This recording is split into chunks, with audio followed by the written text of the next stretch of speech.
Hello বন্ধুরা, আমি কিন্তু চলে এসেছি আরও একটা ভিডিও নিয়ে, আরও একটা অর্ডার আনবক্সিং করার জন্য। সরি, একটা না, দুটো অর্ডার আনবক্সিং হবে।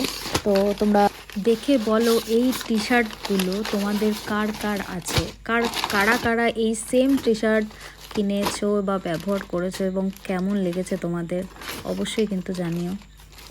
তো চলো আরও আগে দেখা হচ্ছে।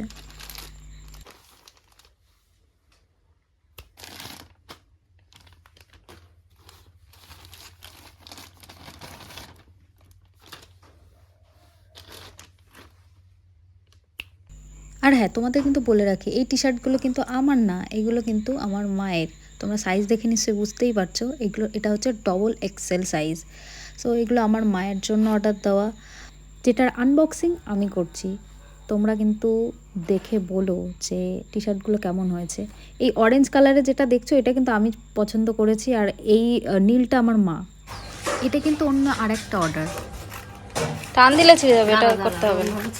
কেচি যখন কিচ্ছু হবে না, টান মেরে ছেড়ে না, আমার কাজ সুন্দর পরিষ্কার কাজ, নোংরা কাজ পছন্দ করি। এই প্যান্টটাও ভালো হবে, কাপড় দেখে বোঝা যাচ্ছে।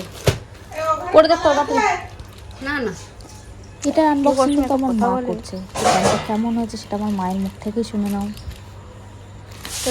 সরি বন্ধুরা ব্যাকগ্রাউন্ড নয়েজের জন্য, তোমরা প্লিজ ব্যাকগ্রাউন্ড আওয়াজটাকে অ্যাভয়েড করো, কিছু করার ছিল না, তো এইভাবে ভিডিও করলাম, প্লিজ তোমরা ইগনোর করো। দেখে বলবা কেমন পছন্দ হয়েছে কিনা এবং কেমন হয়েছে। ভালোই হয়েছে, সুন্দর হয়েছে। এই প্যান্টটা কম দামে অনেক সুন্দর প্যান্ট। এই প্যান্টটি আরো এ দেখো 34 দিয়েছে, দেখেছো? এটা কিন্তু ওই সাইজ আসবে। আমার মনে হচ্ছিল যে এটা ছোট হবে, এর জন্য 34 দিয়েছি, কিন্তু এটা 32-এর মাপে আসবে। এটা তুমি পরে দেখো, এটা তোমার ফিটিংস হবে। ঠিকই আছে, কিন্তু কাটিং মনে হয় নিচ থেকে একটু করতে হবে। না না, এটাও করতে হবে, পরে দেখো আগে, না পড়লে তো বোঝা যাবে না। এবার দেখো ফাইনাল লুক কেমন হয়েছে প্যান্টটা, মানে কেমন ফিট হয়েছে। আমার তো মনে হচ্ছে ভালোই হয়েছে, একটু কাটাতে হবে। যাই হোক বন্ধুরা, দেখা হবে কোনো একটা ভিডিওতে। বাই।